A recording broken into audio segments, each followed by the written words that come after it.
Turn the car around now, Anna. Now. My voice came out so high-pitched that my wife nearly crashed into another vehicle on the highway. My hands were shaking as I held that black bag my son had asked me to carry. Inside it, hidden among innocent clothes, was something that would change our family forever. For 15 years, I had helped my son financially, sacrificed my savings, lent him money that never came back, but I never imagined he was capable of this. But before I continue, make sure you're already subscribed to the channel and write in the comments where you're watching this video from. We love knowing how far our stories are reaching. My name is Martin. I'm 67 years old, and I always believed my greatest purpose in life was to help my family. My wife Anna and I worked our whole lives to save for a comfortable retirement.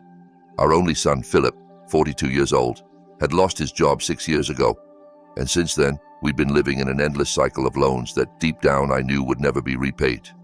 It all started with small requests. Son, can you help me with rent this month? I promise I'll pay you back when I get paid. Soon came the water bills, electricity, school supplies for my grandson Peter, payments for the new car they couldn't afford. Before I knew it, I was supporting their entire family. Philip's wife, Renee, always treated me with a cold politeness, never showing genuine gratitude for the sacrifices we made. I saw the way she rolled her eyes when I mentioned we needed to be more careful with money, as if it were my duty to keep funding their lifestyle.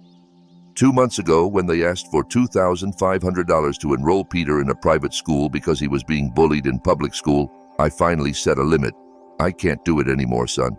Our retirement money is running out. Let's find another public school, talk to the administration about the bullying.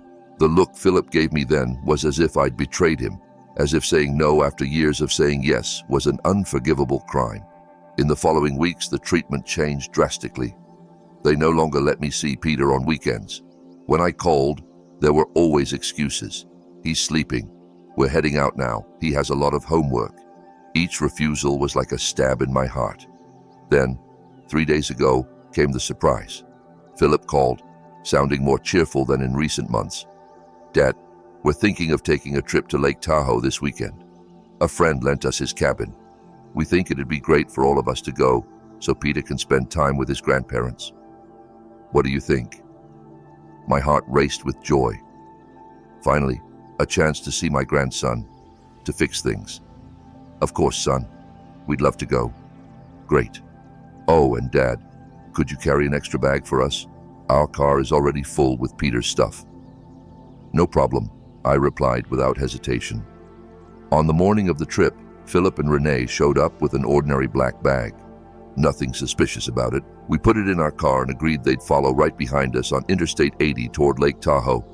We'd been on the road for almost 2 hours when my phone rang. It was Philip. Dad, you didn't open the bag we gave you, did you? That question sent an instant chill through me. There was something strange in his tone. No, why would I open it? Nothing. It's just that I love you, Dad. You know that, right? In 40 years, my son had said those words maybe half a dozen times, and never like that, like a goodbye. Philip, what's going on? Nothing, Dad. Keep driving. We'll see you at the toll booth. I hung up with trembling hands. Something was terribly wrong.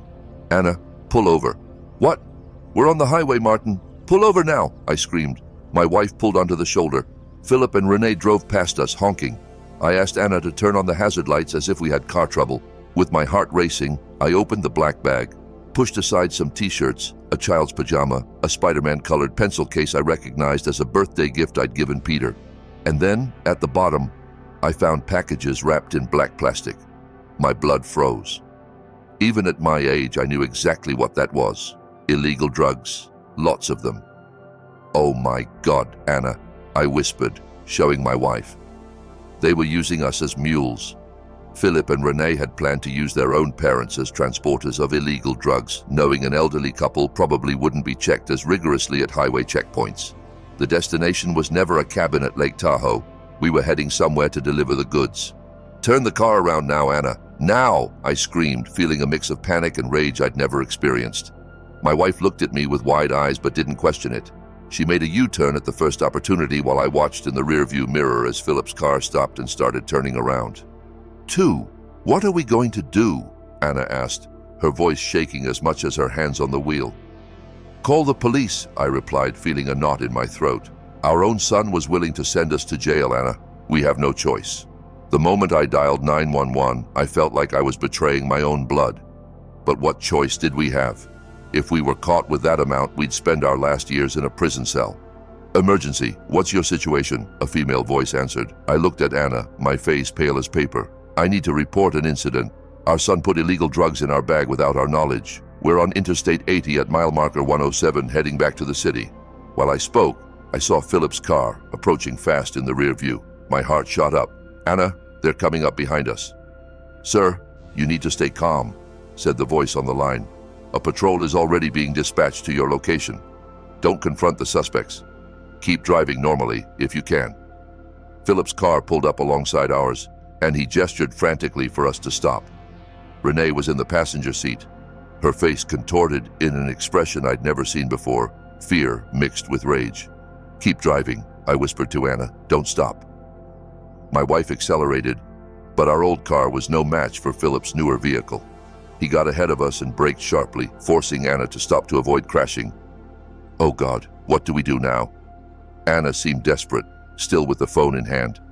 Lock the doors, the police instructed. Don't get out of the vehicle. Philip got out of the car and ran to our window. His face was red, eyes bulging. He pounded on the glass hard. Dad, what are you doing? Why did you turn around? I squeezed Anna's hand for strength. Don't open it, I begged. Philip kept pounding.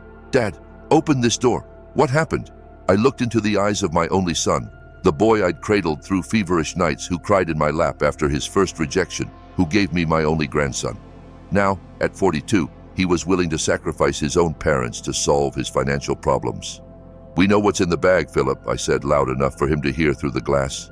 We called the police. His face transformed. Rage gave way to shock, then panic. What? Are you crazy? This is going to destroy our lives. You were going to destroy our son, I replied, tears streaming down my face. Why did you do this? We owe money to dangerous people. Dad, it was the only way out. They were going to hurt Peter. Renee appeared beside him, grabbing his arm. Let's go, Philip. Now. Philip looked at me one last time, a mix of fear and betrayal in his eyes. You ruined everything, Dad. They ran back to their car and sped off, leaving tire marks on the asphalt. They're fleeing, I told the police. Patrols are on their way. What's the description and license plate of the vehicle? We provided the information, feeling like each word was a stab at our own son. 15 minutes later, which felt like an eternity, 2 police patrols pulled up beside us. We showed them the bag, told the whole story. I cried uncontrollably as I explained how we'd supported our son and his family for years, how we'd recently set boundaries, how he'd planned this reconciliation just to use us as drug transporters. Sir, what you did today was very brave, said an older officer, his gaze sympathetic. Unfortunately, we see many cases where criminals use elderly relatives as mules precisely because they're rarely stopped at checkpoints. You probably saved your own lives today. I sat there on the shoulder, holding Anna's hand as they took the bag and recorded our statement. An officer approached with a glass of water. And my grandson? I asked, my voice nearly fading. Peter is only 10 years old. He was in the car with them. We're searching for the vehicle now. If the child is with them when they're located, CPS will be activated to ensure his safety. Sitting there in the middle of nowhere, under the open sky and hot asphalt, I thought about all the times I'd given in to Philip's requests, all the times I'd put aside my own needs to satisfy his, all the times I'd ignored the signs that something was wrong because I wanted to believe my son was still the person I'd raised him to be. We'll take you back home, said the officer. You need to be available if we have more questions. On the way back, I stayed in absolute silence, staring out the window at the landscapes that hours earlier had seemed so promising. Anna held my hand, her thumb making small circles on my skin, as she always did when I was distressed. Did I do right? I asked finally, my voice breaking. What if they hurt Peter? And what if, Martin? Anna interrupted, her voice firm despite teary eyes. They put drugs in our bag. They were willing to let us go to prison. That's not love. That's not family. You did the only thing you could do. But that night, alone in the bed I'd shared with Anna for 45 years, I couldn't sleep. I kept imagining where Peter was, if he was scared, if he'd understand why his grandfather had betrayed his parents. The phone rang at 3:17 a.m. I answered before the second ring. Mr. Martin, it was the police voice. We found your son and daughter-in-law trying to cross the state border. They're in custody. And my grandson? I asked, my heart nearly bursting out. The child is fine. He's with social services. Now, as closest relatives, you have priority for temporary custody if you wish. I didn't sleep the rest of the night. Anna and I sat on the small back porch, watching the stars fade as dawn broke. We didn't need to talk much. After 45 years together, our silences said more than words. We're going to get Peter, I said finally as the sun colored the horizon. Are you sure, Martin? We're old to care for a 10-year-old boy. I looked at my wife, at her gentle hands from a lifetime of care, at the eyes now showing the weight of an unthinkable betrayal. What choice do we have? He's our grandson. I can't let him go to a shelter or a stranger's family. Not after all this. Anna nodded slowly. You've always had a heart bigger than the world. At 8 a.m., we were at CPS, Child Protective Services. The counselor, a middle-aged woman with kind eyes, received us in her small, stuffy office. Peter is fine physically, but he's very scared and confused, she explained. He doesn't understand why his parents were taken by the police or why he can't go home. What did you tell him? I asked. Just that there was a problem, and we needed to find a safe place for him to stay for now. We think it's best if you explain it in the way you see fit. When Peter entered the room, my heart shrank. He looked so small, so vulnerable, with his wrinkled Batman t-shirt and messy hair. His eyes, so like his father's, were red and swollen. Grandpa. His voice was just a whisper. Where are my dad and mom? I opened my arms and he ran to me, burying his face in my chest like he did when he was smaller. I felt his tears soaking my shirt. We're going home, my love, I said softly, stroking his hair. We're going home and we'll talk there, okay? On the way to our house, Peter stayed quiet in the back seat, hugging his school backpack that the social worker had picked up from his home. Occasionally our eyes met in the rear view, and I tried to smile reassuringly. At home, I made hot chocolate, always our family's comfort drink, and we sat the three of us at the kitchen table. Peter, I began, choosing words carefully. Your parents did something wrong, something against the law, and that's why they'll need to be away for a while. His eyes widened. Are they bad guys? The innocent, direct question hit me like a punch. How do you explain to a child that his parents aren't monsters but desperate people who made terrible choices? No, my love. They're people who made mistakes. Good people sometimes do bad things when they're scared or desperate. It was because of money, right? Peter asked, surprising me with his perceptiveness. They fought a lot about money. My mom always said if you helped more, we wouldn't be in this situation. I felt like I'd been slapped.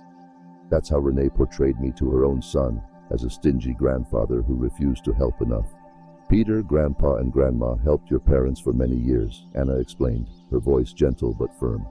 We gave them a lot of money, more than we could afford, actually. But sometimes, no matter how much you give, it's never enough if the person doesn't know how to manage it. Peter stirred his spoon in the chocolate, creating small swirls. I know. I heard them argue sometimes. Dad said it was just one more loan, and Mom said you owed it to them because he's your only son. Each of Peter's words was a painful revelation of how my son's family saw us, not as generous people who sacrificed their own financial security, but as a never-closing bank, a source of resources to be exploited. Peter, do you know how long you'll have to stay here? He asked, changing the subject. The lady from CPS said it could be a long time, depending on the judge. He looked up, suddenly alarmed. Are you going to send me away too? Never, I replied firmly, reaching out to hold his hand. This is your home now for as long as you need. In the following days, we established a new routine. We enrolled Peter in the public school near home, the same one where I had been a coach before retiring. We bought new school supplies, some clothes, and tried to create a sense of normalcy amid the chaos our lives had become. A week after Philip and Renee's arrest, we received a visit from a lawyer. Do you want to see them? He said. Sitting in our living room. They're in pre-trial detention while the case moves to trial. And what do they have to say? Anna asked, her voice harder than I'd ever heard. They claim they were forced by drug traffickers, that they were threatened and saw no alternative. They're asking you to pay for their defense. I let out a bitter laugh I didn't recognize as mine. After everything they did, after trying to turn us into criminals, they still think they can ask us for money. The lawyer looked uncomfortable. They also mentioned that if you don't help, they might claim you knew about the drugs, that it was a joint plan. I stood up so fast the chair nearly fell. "Get out of our house now," I ordered, pointing to the door. "And tell my son that if he dares accuse us, I'll testify against him myself.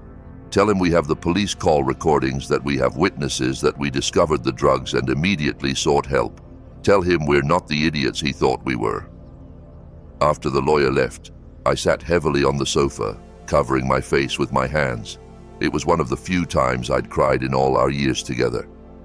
"Martin," Anna whispered, sitting beside me, "do you think we did something wrong in raising him? How did our son become this person?" I shook my head slowly. "I don't know, Anna. Maybe we gave too much. Maybe he never learned that actions have consequences because we were always there to fix everything." That night, while Peter slept in the room that had been his father's, Anna and I made a pact. We wouldn't let our grandson grow up with the same sense of entitlement that had corrupted Philip. We'd teach him responsibility, hard work, and above all, integrity. The next morning I received a call from the prison. It was Philip. "Hello." My voice came out hesitant, unsure. "Dad." Philip's voice sounded different over the prison phone, harder, colder. I stayed silent, not knowing what to say to the son who tried to use me as a drug mule. "You destroyed our lives," he continued when he realized I wouldn't speak. "Do you know what happens to people like me in prison? Do you know how long I could be here?" I felt my knees weaken and sat in the nearest chair. It was surreal to hear my son, the child I'd raised, accuse me for suffering the consequences of his own actions. "Philip," I managed to say finally, "you put illegal drugs in our bag without our knowledge. You and Renee planned to use your own parents as drug transporters. And now you blame me for calling the police. It was our only chance, Dad. We owe money to dangerous people. They were going to hurt Peter after you refused to pay for his school." "Don't you dare," I interrupted, my voice trembling with rage. "Don't you dare use your son as an excuse. We helped you for 6 years. 6 years. We gave money we didn't even have to sustain a lifestyle you couldn't afford. And when we finally said no to an expensive private school, you decided to turn us into criminals." There was silence on the other end. "How's Peter?" he asked finally, his voice suddenly smaller. "He's with us. He's safe. He's in school. And for the first time in a long time, he's in a home where he doesn't need to hear constant arguments about money. I want to talk to him." "That's not up to me anymore, Philip. There's a legal process now. The judge will determine when and how you can have contact." I heard a heavy sigh. "Dad, please, can you help us? Can you pay for a good lawyer for the family? For Peter?" "No," I replied, surprising myself with the firmness in my voice. "It's over, Philip. The money is over. The trust is over. You crossed a line that can't be undone." "You're going to regret this," he said, and I could hear the rage building again. "If you're threatening your own parents now, Philip, I suggest you think carefully," I interrupted. "Any threat will be reported immediately to the authorities. I'm going to take care of Peter and give him the stability he deserves. That's my only responsibility now." I hung up with shaking hands. Anna, who'd heard everything from the kitchen door, approached and hugged me in silence. We stood there, two elderly people supporting each other, trying to process how our only son had become a threatening stranger. The weeks turned into months. Life with Peter brought a new and surprisingly comforting routine. He went to school in the morning. I prepared his lunch and helped with homework. In the afternoon, I took him to play soccer in the neighborhood field or ride his bike. At night, we sat together for dinner, something that rarely happened at his house, as we discovered. Peter told us he usually ate alone watching TV while his parents argued in another room. "Grandpa," Peter asked me one night while I tucked him in, "why did my parents fight so much about money if you were helping them?" The question caught me off guard. Peter was much more perceptive than we imagined. "Well, honey, sometimes people want more than they can have. Your parents wanted a big house, new cars, trips, an expensive school for you, but they didn't have enough money for all that. Grandma and I helped a lot, but it still wasn't enough for the lifestyle they wanted." Peter looked thoughtful. "At home, my mom always said it was your fault for not helping more, that if you really loved us, you'd give more money." Each of Peter's revelations was like a small stab. It was painful to discover how Philip and Renee had portrayed me to their own son as a greedy villain, not as the grandfather who'd sacrificed his own financial security for them. Peter, love is much more than giving money. It's being present, teaching what's right. It's setting boundaries when necessary. Sometimes saying no is the hardest way to love someone. He nodded slowly. Like when you love me but punish me if I do something wrong. I smiled. Exactly like that. As the months passed, Peter flourished. His grades improved, he made friends in the neighborhood, and gradually the questions about when his parents would return became less frequent. Not from lack of love, I realized, but because he was finally experiencing the stability every child deserves. Philip and Renee's trial was scheduled for 6 months after their arrest. As key witnesses, Anna and I would be called to testify. The idea of testifying against my own son made me physically ill, but I knew it was necessary, not just for justice, but to show Peter that even painful decisions are needed when it comes to doing what's right. A week before the trial, I received a letter from Renee. It surprised me. She'd never written to me before. With some apprehension, I opened the envelope. Dear father-in-law, I hope this letter finds you well. I know you probably hate me now, and you have every right. What we did was unforgivable. Using you and Anna that way. I have no excuses. Prison gives you a lot of time to think. I've been thinking about all the times you helped us and how I always wanted more. How I badmouthed you to Peter. How I manipulated Philip to ask for more and more. The truth is, I never learned to live within our means. I always believed I deserved more than I had. And when you and Anna were there ready to cover our debts, it was easy to keep going. I'm not asking for forgiveness or money for lawyers. I just wanted you to know that despite everything, I'm grateful you're taking care of my son. He deserves better parents than us. Renee, I reread the letter several times trying to find manipulation between the lines, but for the first time since I met Renee, her words seemed sincere. I showed the letter to Anna, who read it in silence. What do you think? I asked. She sighed deeply. I think prison can change people, some for the worse, others maybe for the better. Do you believe her? I don't know, Martin, but I think it's the closest to an apology we'll get. On the day of the trial, I put on my best suit, not for vanity, but out of respect for the solemnity of the moment. Peter stayed with the neighbor. We decided he didn't need the trauma of seeing his parents in court. The courtroom was surprisingly full. Apparently, the case of elderly parents being used as mules by their own children had attracted local media attention. I sat next to Anna in the front row, my fingers intertwined with hers for strength. When Philip and Renee entered, handcuffed and in prison uniforms, my heart shrank. Philip looked like he'd aged 10 years in 6 months. He was thinner, with deep dark circles and a beard he'd never had before. Our eyes met for a second before he averted his, unable to face me. Renee, on the other hand, looked directly at me and nodded slightly, as if acknowledging my presence. There was something different about her, a humility that had never existed before. The trial began with the charges being read. Drug trafficking, attempt to use third parties without consent for transporting illegal substances, association with drug trafficking. Each word was like a stab. When I was called to testify, my legs shook so much I needed to lean on the railing to get to the witness stand. The prosecutor asked me about the years of financial support, the recent refusal of the school tuition, the strange reconciliation and trip invitation. Mr. Martin, the prosecutor asked, when exactly did you realize something was wrong? I swallowed, glancing briefly at my son before answering. It was when Philip called during the trip to ask about the bag. He'd never, in his entire adult life, ended a call saying he loved me. That wasn't normal. I felt something was terribly wrong. And what did you do then? My voice faltered. I asked my wife to stop the car. I opened the bag and found the packages hidden among my grandson's clothes, drug packages. And what was your reaction upon discovering this? My voice faltered. I called the police.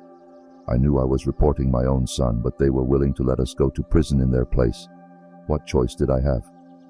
The defense lawyer, a young man in a cheap suit, stood for cross-examination. Mr. Martin, you claim you supported your son and his family for years. Are you aware that by doing so, you may have created a financial dependency that led them to desperate measures when you suddenly cut off that support? I felt the blood rush to my face. I didn't suddenly cut off support. I said no to a specific request, an expensive private school, after 6 years of paying practically all their expenses. And even if I'd cut everything off at once, does that justify turning your own parents into unwitting drug traffickers? The lawyer backed off a bit at my indignation. I'm not suggesting justification, sir. Just establishing the context of the situation. The context, I replied, my voice firmer now, is that two 40-year-old adults decided the solution to their financial problems was to sacrifice their elderly parents. After my statement, it was Anna's turn. She told her version with the same dignified calm she always showed in crises. When she finished, the judge called Philip and Renee to testify. Philip went first to the witness stand. He couldn't look at me as he spoke. We were desperate, he began. We owed money to dangerous people who threatened to hurt our son. When my father refused to pay for the private school, we realized he'd finally set a limit, that we couldn't count on him financially anymore, and that justified putting drugs in his bag without his knowledge, the prosecutor asked. Philip finally looked at me, his eyes full of tears. No, nothing justifies what we did. I betrayed the people who were always there for me. I deserve to be arrested just for that. The sincerity in his voice surprised me. It didn't seem rehearsed or manipulative. Renee testified next. She confirmed everything Philip had said, but went further. It was my idea, she admitted, leaving the court silent. Philip hesitated, but I insisted. I said his parents were already old. No one would suspect them. It was our only way out. I manipulated my husband the same way I manipulated my in-laws for years. The trial lasted 3 days. On the last day, after closing arguments, the judge announced the decision. Philip and Renee Carroll, this court finds you guilty on all charges. However, considering the lack of prior criminal records, the spontaneous confession and apparent remorse, I sentence you both to 4 years in prison with the possibility of progressing to a halfway house after serving 1/3 of the sentence. 4 years. My son would spend 4 years in prison for something he'd chosen to do. Peter would grow up during those years without his parents, and I, a 67-year-old grandfather, would be responsible for raising a preteen. After the trial, Philip's lawyer asked if we'd like to speak with him briefly before he was taken back to prison. I looked at Anna, who nodded slightly. In a small room next to the courtroom, we found Philip, still handcuffed but without guards in the room. "Dad," he began as soon as we entered. His voice choked. "I know I don't deserve your forgiveness. What we did has no excuse." "Why, Philip?" I asked, the question that had tormented me for months. "Why would you do something like that to us after everything we did for you?" He lowered his head. "Because for years, you were always there to clean up my messes. Whenever I messed up, you fixed it. I think I never really grew up. I never learned to deal with the consequences of my own mistakes." "And now?" Anna asked, her voice calm but firm. "Now," Philip took a deep breath. "Now I want you to take care of Peter better than I did. I don't want him to grow up like me, thinking the world owes him something." "His custody will still be decided by the judge," Anna said. "I know, and I'm going to recommend he stay with you. Peter needs stability, better examples than Renee and I were." Those words from my son took me completely by surprise. For the first time since the beginning of that hell, I saw a glimpse of the boy I'd raised, a glimpse of integrity and responsibility. "I'm going to try to be someone better when I get out of here," he continued. "Someone you and Peter can respect again." When the guard came to get Philip, I did something I hadn't planned. I hugged my son. It was a quick hug, still loaded with pain and distrust, but also with a small hope that maybe something good could come from all that disaster. On the way home, Anna and I stayed silent for a long time. "Do you think he's really changed?" I asked finally. Anna considered for a moment. "I don't know. Prison changes people, but not always for the better. I think only time will tell." "And us? What now?" She took my hand over the car seat. "Now we raise our grandson. We give him what he needs, not necessarily what he wants. We teach values, responsibility, integrity, and pray we do a better job this time." When we got home, Peter ran to greet us, anxious for news. "What happened? When are Dad and Mom coming back?" We sat with him in the living room and explained as gently as possible that his parents would be away for some years, that he'd live with us during that time. "Are they really going to prison?" he asked, his voice small. "Yes, honey.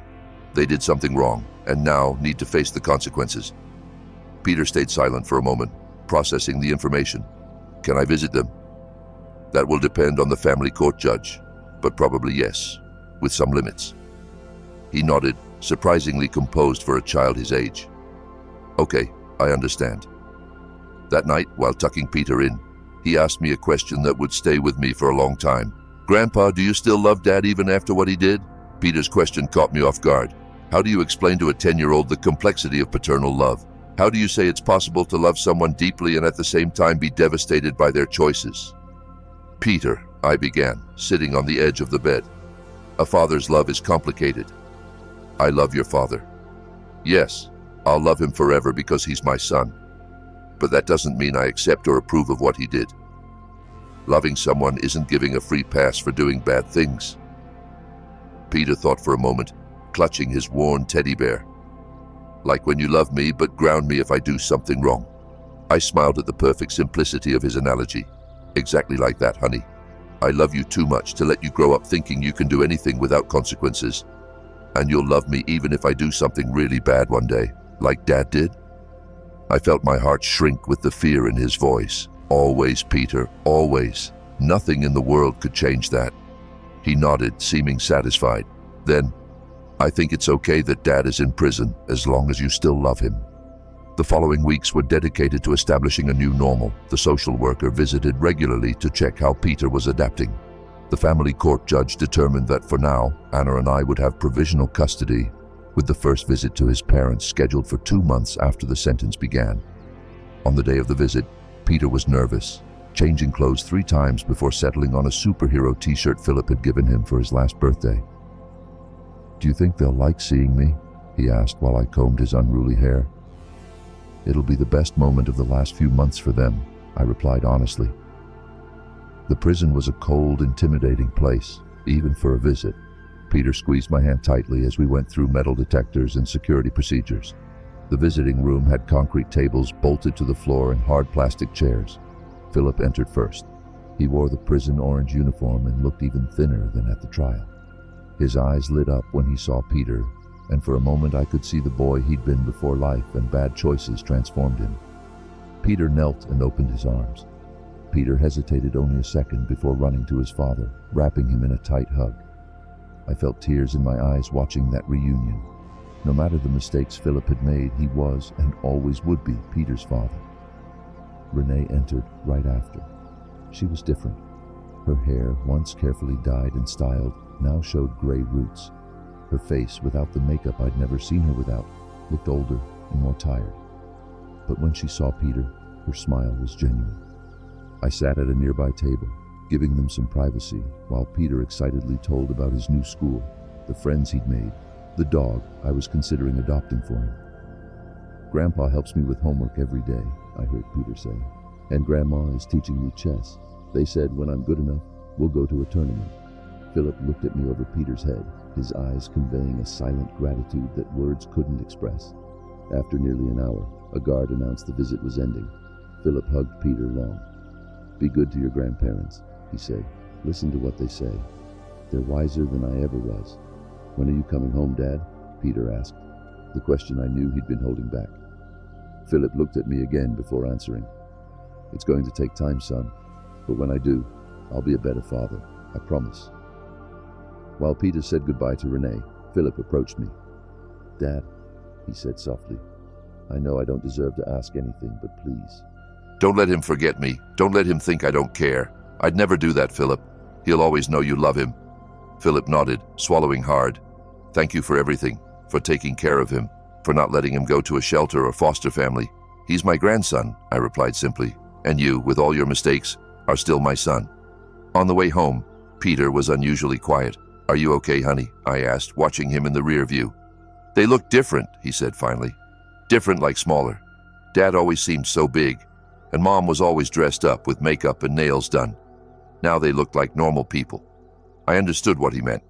To a child, parents are almost mythological figures, larger than life, infallible.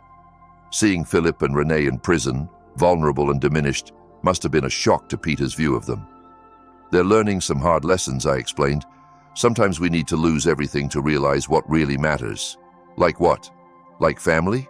Like being honest? Like taking responsibility for our mistakes instead of trying to make others pay for them? Peter stayed silent the rest of the way, lost in thoughts I could only imagine. The months turned into a year. Bi-monthly prison visits became part of our routine. Peter adapted surprisingly well to his new life. His grades were excellent. He had friends. He played soccer on Saturdays in a local team that I volunteered to coach.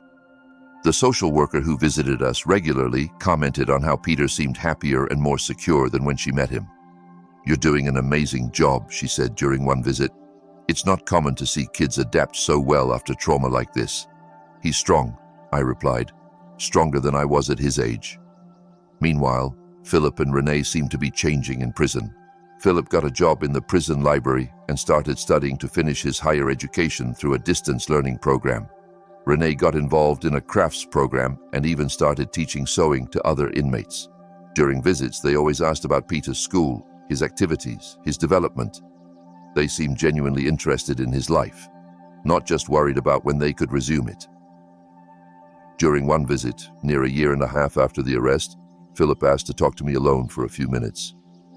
"Dad, I've been thinking a lot," he began, his tone more serious than usual. "When I get out of here, I don't want you and Mom to support us again."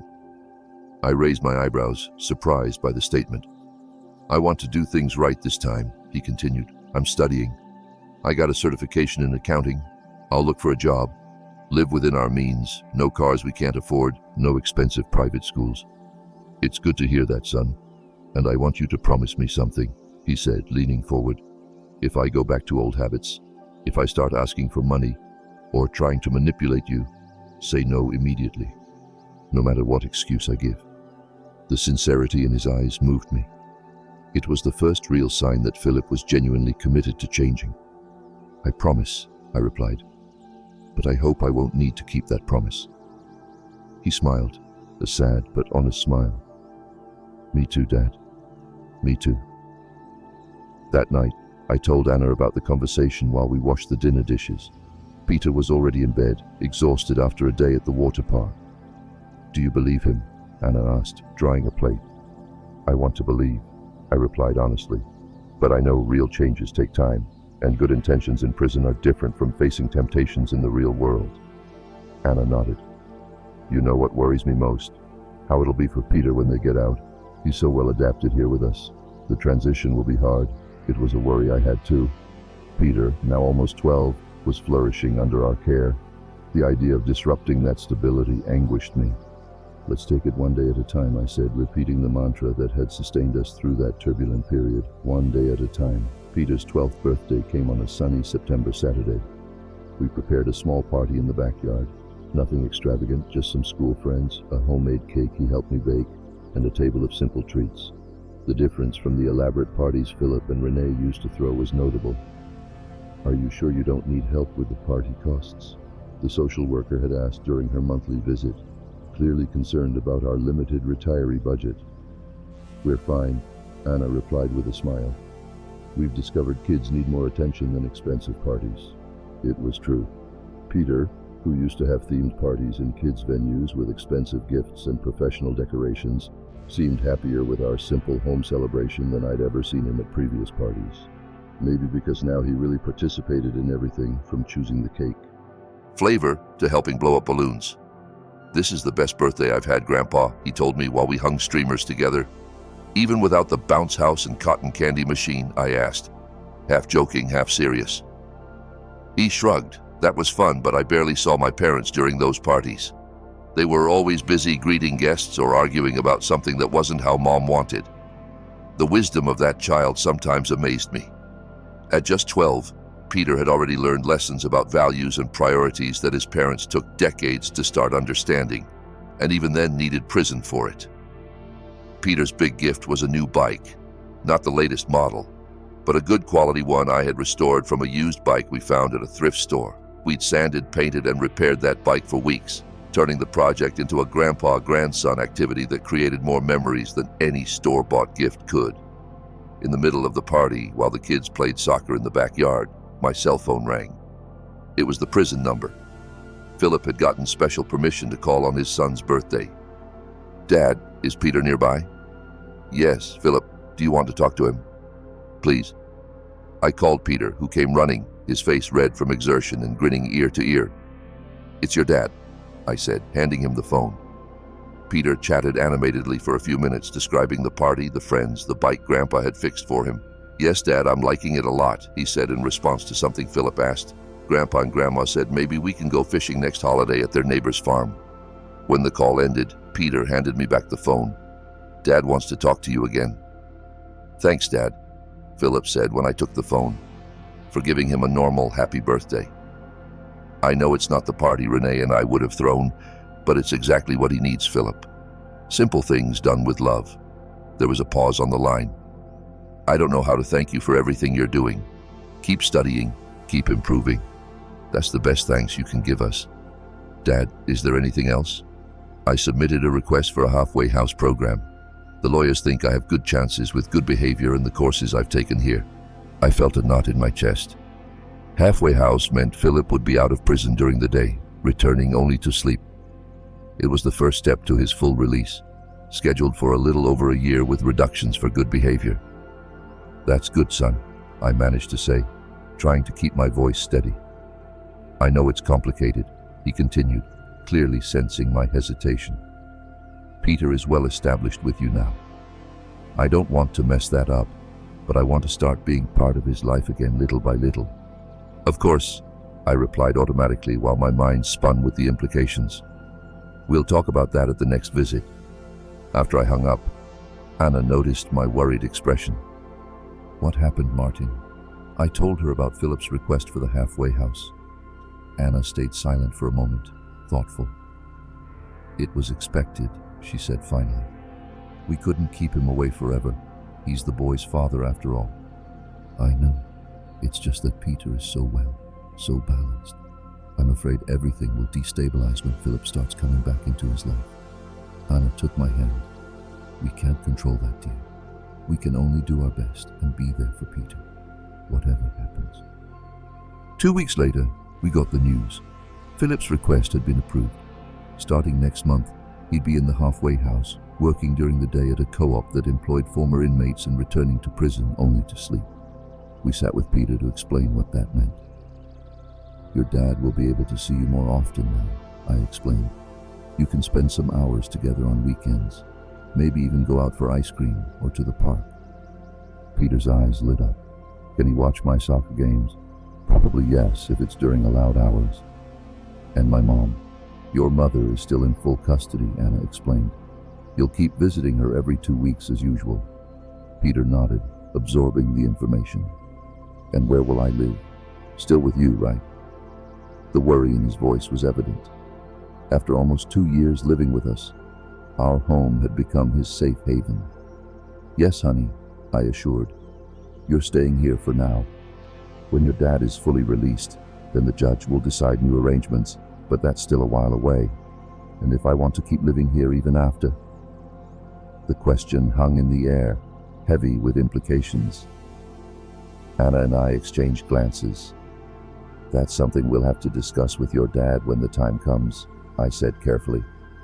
But remember, your dad loves you very much and wants what's best for you too. Peter's first meeting with Philip outside prison happened on a Saturday. Philip, still wearing an electronic ankle bracelet, looked uncomfortable in civilian clothes, as if he'd forgotten how to dress like a regular person. We agreed to meet at a park near home. I stayed at a distance, giving them privacy but keeping them in sight. I watched Philip hug Peter long. I saw them talking as they walked through the park. I saw Philip clap enthusiastically when Peter showed some soccer moves.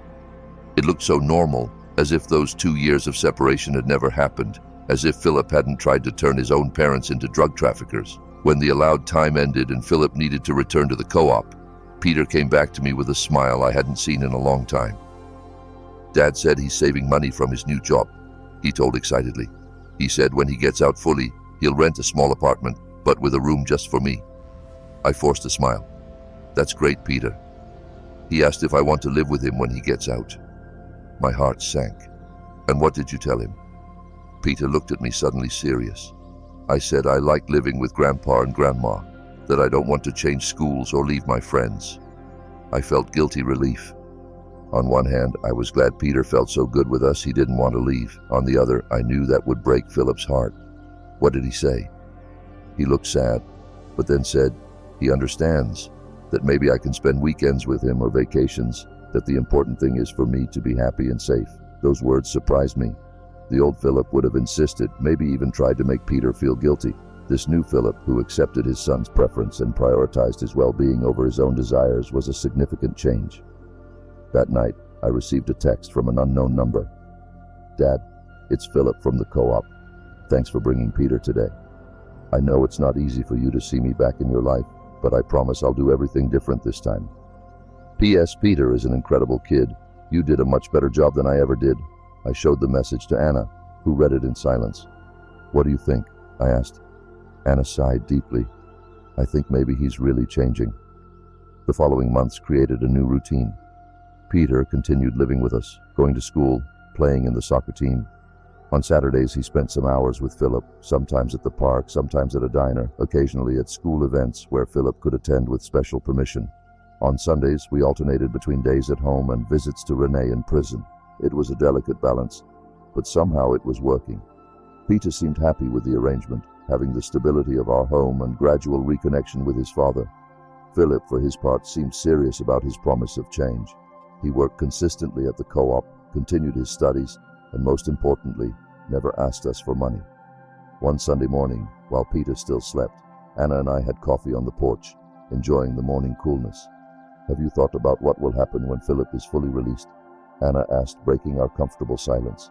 The question had loomed over us for months, but we always avoided addressing it directly. "I think about it every day," I confessed. "Only 4 months left now. And what do you think will happen?" I sighed deeply. "Honestly, I don't know. Peter has made it clear he wants to keep living with us, at least for now, but legally, Philip is the father. If he wants full custody, do you think he'd do that? Force Peter against his will?" I shook my head slowly. The old Philip, definitely. This new Philip, I'm not sure. Our musings were interrupted by the phone ringing. It was Sunday morning. Who could be calling so early? "Hello," I answered, a slight foreboding nagging me. "Mr. Martin." It was a male voice I didn't immediately recognize. "This is Mark, supervisor at the co-op where your son works." My heart raced. Did something happen to Philip? He asked me to call. "There was an incident last night. He's at the municipal hospital." "Hospital?" I exclaimed, making Anna turn sharply toward me. "What happened? Is he okay?" "He was attacked while returning to the prison housing. Apparently some old associates weren't happy with his refusal to work with them again after release." "Oh God," I whispered. "How bad is it?" "Some broken ribs, deep cut on the arm, concussion. But he'll survive. He's asking to see you and Peter." The prison administration authorized the hospital visit. I hung up and quickly explained the situation to Anna. We decided not to tell Peter all the details, just that his father had gotten hurt and was in the hospital. The public hospital was crowded that Sunday. We navigated the packed hallway until reaching Philip's bed. The sight of him shocked me. Swollen, purple face, one eye completely shut, bandaged arm suspended. "Dad," he murmured when he saw. Me, his voice hoarse. "You came?" "Of course I came, son." Peter ran to the bed's edge, his eyes wide with worry. "Dad, what happened? Did you fall?" Philip tried to smile, but the bruises turned it into a grimace. "Something like that, champ. But don't worry, your dad's tough. I'll be fine soon." After Peter was taken by Anna to buy something in the cafeteria, Philip held my hand.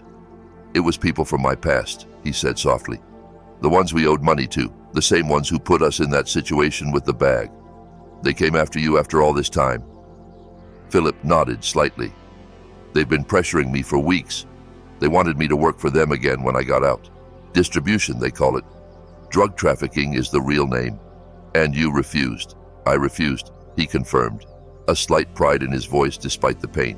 "I said I was out of that life, that I had a son to raise, a clean future to build." I looked at my son lying in that hospital bed, hurt for making the right choice for the first time in so long. I felt a pride I hadn't felt in years. "They said they'll come back," Philip continued, his voice now a tense whisper. that they'll come after me, and if necessary, after Peter. My blood ran cold. After Peter. Dad. Philip squeezed my hand, his eyes intense despite the injuries. I can't stay here. I can't put you or Peter at risk. When they release me, I need to go far away where they can't find me. But what about Peter? Your plans to rent an apartment, have a room for him. That's why I'm talking to you now, he replied, his voice choked. Peter is happy and safe with you. He has school, friends, stability. Uprooting him from all that for a life on the run from drug traffickers. He shook his head. What kind of father would I be? What are you saying, Philip? I'm saying when I get out, I'll go alone. To another state, start over where no one knows me. And I want you and Mom to keep custody of Peter. The statement took me completely by surprise. It was the opposite of what I'd feared. Instead of fighting for custody, Philip was voluntarily giving up his son to keep him safe. Are you sure? He's your son. And because he's my son, I need to do what's best for him, not what's easiest for me. He swallowed, visibly emotional. It's what you did on that highway, Dad, when you found the drugs in the bag. You did what was necessary, not what was easy. Now it's my turn to do the same. When Anna and Peter returned, we talked about trivial things, the soccer team, school, the new video game Peter had asked for Christmas, but my mind was spinning with the earlier conversation. 2 days later, Philip was discharged and returned to the halfway house, now with extra protection. In the following weeks, he began preparing Peter for the idea that he'd need to move when released. For work, son, I got an opportunity in New York City. It's a fresh start, a new life. But what about me? Peter asked, his voice small. I can't go with you. I saw Philip's heart break with that question, but he stayed firm. Not right now, champ. You have school, friends, your whole life set up here. It wouldn't be fair to uproot you from all that, but I'll visit whenever I can. And when I'm well established, who knows? Both knew it was an empty promise, but it was easier than the brutal truth that Philip was leaving to protect his son from dangerous men who might use him to get to him. Philip's release day came on a rainy March Tuesday. Anna and I picked him up at the prison gate while Peter was at school, a decision made to ease the difficult goodbye. So, this is it, Philip said, standing on the sidewalk with a simple backpack containing all his belongings, starting over at 44. You'll do fine, Anna said, patting his shoulder. You're still young, healthy, studying. Many people start over with less. Philip nodded. I know. I just wish I'd realized this sooner, before wasting so many years, before almost sacrificing you two for my irresponsibility. We took Philip to our house for one last family meal before his departure. The bus ticket to Chicago was bought for that night. A friend from the co-op had arranged a job and place for him to stay there. Peter came home from school and spent the last precious hours with his father. They played video games, talked about soccer, made impossible plans for what they'd do when they saw each other again. It was painful to watch, knowing it might be months, maybe years, before it was safe for Philip to return. When it was time to leave, Philip hugged Peter long. Be a good boy with your grandparents, he said, voice choked. Study hard, be honest, work hard, be better than your dad. I will, Dad, I promise. Peter was crying openly now, but come back soon. Yes, as soon as I can, champ. As soon as I can. Philip turned to me, his eyes red. Dad, I didn't let him finish. I hugged my son with all the strength I had. I know, Philip. I know. After the taxi took Philip to the bus station, I sat with Peter on the porch while he processed his father's departure. Anna had gone to get ice cream, our tradition for tough times. Grandpa, Peter said finally, Dad isn't coming back soon, is he? I looked at my grandson, now almost 13, more perceptive than we gave him credit for. Maybe not, honey. He needs a fresh start, away from the bad influences of the past. Peter nodded slowly. It's because of those men who hurt him, right? I heard you talking in the hospital when you thought I was asleep. I took a deep breath, surprised. Yes, Peter, your dad is leaving to keep you safe. Instead of getting angry at the truth, Peter seemed to accept it with surprising maturity. So he's protecting us like a hero. Yes, I replied, feeling tears in my eyes, exactly like a hero. 3 months later, Renee was also released to a halfway house. Unlike Philip, she had no prior involvement with drug trafficking and could stay in the city. She started working at a textile factory and renting a small room. Peter visited her regularly, and she, against all I'd expected, always respected our role as his primary guardians. "I know Peter is better with you," she told me once while we waited for Peter to finish a soccer game. "You gave him the stability Philip and I never managed to provide." A year passed. Philip called Peter regularly. He sent occasional gifts on special dates but never returned to visit. Through video calls, we saw he seemed to be thriving. He'd gained weight, his face had color again. His eyes shone with a serenity he'd never had before. In one of those calls, he asked to speak with me alone. "How are you, son?" I asked when Peter left the room. "Good, Dad, really good. Steady job, small but decent apartment. I'm even dating someone." "That's great, son. And is it safe now?" He sighed. "Not yet. Last week I heard they're still asking about me around there. Better to stay away for now." I nodded, understanding the pain behind that ongoing decision. "Dad," he continued, "I wanted to thank you." "For what?" "For saying no that day, for stopping the car, for calling the police." He smiled sadly. "It seems crazy to thank you for that, but if you'd kept driving, if you'd been caught with those drugs, not only would you be in prison, but I'd never have changed. I'd have stayed in that life, making terrible decisions until I ended up dead or in for something much worse." I felt tears run down my face. "I just did what any father would to protect his family." "No, Dad, you did what a wise father would. A father who knows loving isn't giving everything, isn't always saying yes. Sometimes the deepest love is saying no, setting boundaries, letting the person face the consequences of their own mistakes." Those words stayed with me in the following years. As Peter grew, as Anna and I aged, as our broken and mended family found its new normal. Peter is 17 now. Next year he'll go to college, the first in the family to do so. Philip is still in Chicago. He built a new life, and though the distance continues, the bond with his son never fully broke. Renee, surprisingly, became a constant and positive presence, having learned to respect boundaries she once seemed incapable of recognizing. As for me, at 72, I look back at that afternoon on the highway, the moment I screamed at Anna to turn the car around, and I know it was the hardest and most important decision of my life. It was the moment I realized that loving doesn't mean allowing everything, that setting boundaries isn't cruelty, and that sometimes saying no is the greatest gift we can give someone. When I opened that bag and saw what my son had hidden there, my world crumbled. But from the ruins of that day, we built something new, a family imperfect, scarred, but stronger and more honest than we ever were before. As Peter recently said in a school paper about his family, sometimes we need to lose everything to discover what really matters. My father learned that the hard way. But thanks to my grandfather's bravery, we all learned too. Now, if you like this story, click on this next video appearing on the screen, because in it, there's a story of betrayal and turnaround like you've never seen before.